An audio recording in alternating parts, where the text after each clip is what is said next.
थे, यह अपने आप में बड़ा सवाल है। हमारे साथ छोटेलाल शर्मा साहब जो कि एक शिक्षक हैं, वो फोन लाइन पर जुड़ गए हैं। छोटेलाल शर्मा साहब, बहुत बहुत स्वागत है आपका। छोटेलाल शर्मा साहब, बहुत बहुत स्वागत है, सीधे तौर पर आप हमारे साथ जुड़े हैं सर, बहुत बहुत स्वागत है आपका।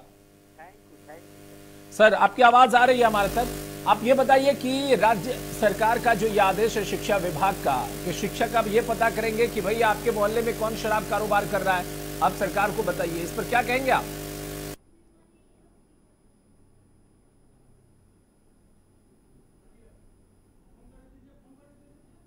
है और हम सरकार के अंदर में आते हैं जी। तो उनके इस आदेश का पालन करना हमारा कर्तव्य भी बनता है। और सबसे बड़ी बात है कि शराब के संबंध में है, तो इस संबंध में हम लोग बहुत पहले से ही माने जागरूक है और समाज को जागरूक करने का प्रयास भी हम लोग करेंगे। जी जी, आप ये कह रहे हैं कि जाहिर तौर पर सरकारी नौकरी करते हैं तो सरकार के आदेशों का पालन करना यह आपकी प्रतिबद्धता है निश्चित तौर पर, क्योंकि सरकारी मुलाजिम है, आप सरकार की तनख्वाह लेते हैं। लेकिन अब जो पप्पू यादव कह रहे हैं कि भाई शिक्षक समाज का एक सभ्य व्यक्ति होता है, बच्चों को पढ़ाना उनका काम है, अब उनसे आप जनगणना का काम ले रहे हैं, उनसे आप मिड डे मील का काम ले रहे हैं, उनसे आप ये कह रहे हैं कि भाई मोहल्ले में कौन खुले में शौच कर रहा है उसकी जानकारी दो, उनसे आप कह रहे हैं कि इलेक्शन ड्यूटी करो, अब उनसे आप कह रहे हैं कि भाई आप जो है सो पता करो कि कौन शराब पी रहा है कौन नहीं पी रहा है। तो शिक्षक जो है वो यही सब करेगा तो पढ़ाएगा क्या? नंबर एक। नंबर दो, वो ये कह रहे हैं कि शराब माफिया जो होते हैं वो बड़े बड़े लोग होते हैं, उनसे क्या कोई शिक्षक मुकाबला कर पाएगा? और अगर कोई गुप्त जानकारी देगा भी तो पहला टारगेट तो शिक्षक हो जाएगा, क्योंकि शिक्षक को चिन्हित है कि उसके मोहल्ले में कौन शिक्षक है, तो पहला निशाना तो वो शिक्षक बन जाएगा कि भाई इसी ने जानकारी दी होगी। जी सर, ये जहाँ तक आपने कहा यह बिल्कुल बात है कि निशाने पर शिक्षक रहेंगे, लेकिन शिक्षा एक ऐसी चीज है जो कभी किसी चीज से डरता नहीं। ये अगर डरेगा तो शिक्षा को आगे नहीं ले जा सकता, समाज को जागृत नहीं कर सकता।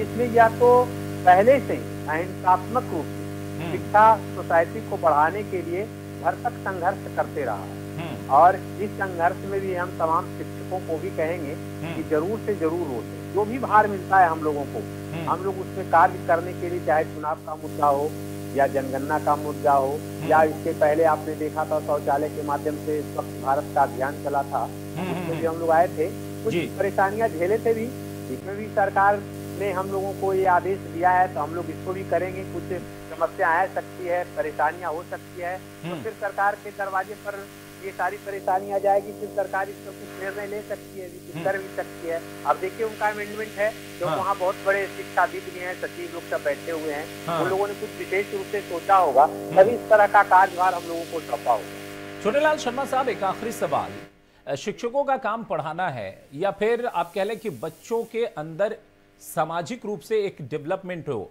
ऑल ओवर डेवलपमेंट हो, इसकी दिशा में काम करना है। अगर शिक्षकों को आप कागजी चीजों में उलझा देंगे तो आपको नहीं लगता कि इससे कहीं ना कहीं शिक्षा प्रभावित होता है? और शायद इसीलिए पप्पू यादव कह रहे हैं कि देखिए नीति आयोग कह रहा है कि बिहार की शिक्षा व्यवस्था चौपट है, और फिर आप कहां ले जा रहे हैं शिक्षकों को? जी सर, इस संबंध में हमारा कहना है कि शिक्षक को कोई भी कार्य दिया जाए, अगर जिम्मेवारी लेता हो, मैं समझता हूँ कि किसी भी कार्य को आसानी तरीके से किया जा सकता है। इसके लिए प्लान तरीके से अगर कार्य किया जाए तो मैं नहीं समझता हूँ कि शिक्षा के क्षेत्र में जो हम लोग का कार्य है प्रभावित होगा। रही बात दूसरी, यह भी सोसाइटी में एक तरह का शिक्षा ही, अगर सोसाइटी में इस तरह के लोगों को, जैसे शराब के संबंध में बहुत महान महान वक्तव्य आए हमारे यहाँ, शराब को अगर रखेंगे तो बिल्कुल रूप से हमारा समाज जो है तो माने समाप्त हो जाएगा। तो ऐसी कई पीढ़ियां हमारी समाप्त भी हो गई बिल्कुल।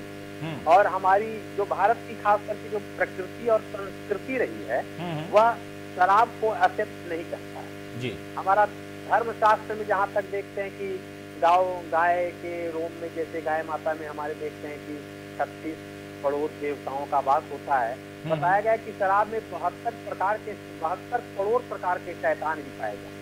तो मैं समझता हूँ यह भी एक शिक्षा, यह भी एक एजुकेशन है, क्योंकि शिक्षक का एक ब्रॉड सोच होता है, बहुत विशाल सोच है। तो मैं समझता हूँ सरकार की यह नीति शिक्षकों शिक्षकों के द्वारा ही है।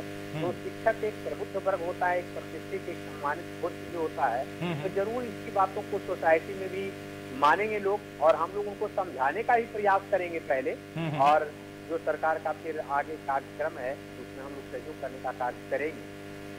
चलिए, बहुत बहुत शुक्रिया छोटेलाल शर्मा साहब हमसे बातचीत करने के लिए। तो छोटेलाल शर्मा जो कि एक सरकारी शिक्षक हैं, वो ये कह रहे हैं कि शिक्षक जो होते हैं वो बहुत मजबूत होते हैं, शिक्षा के जरिए कोई भी बुराई को समाज से दूर कर सकते हैं, इसलिए वो वेलकम कर रहे हैं। और वो कह रहे हैं कि देखिए, हम तो सरकारी मुलाजिम हैं, सरकार के आदेश का पालन करते हैं, और सरकार ने अगर कोई फैसला लिया है तो बहुत सोच समझ कर लिया होगा। यहां रुकेंगे एक छोटे से ब्रेक के लिए, ब्रेक के बाद जल्द लौटते हैं, बने रहिए हमारे साथ।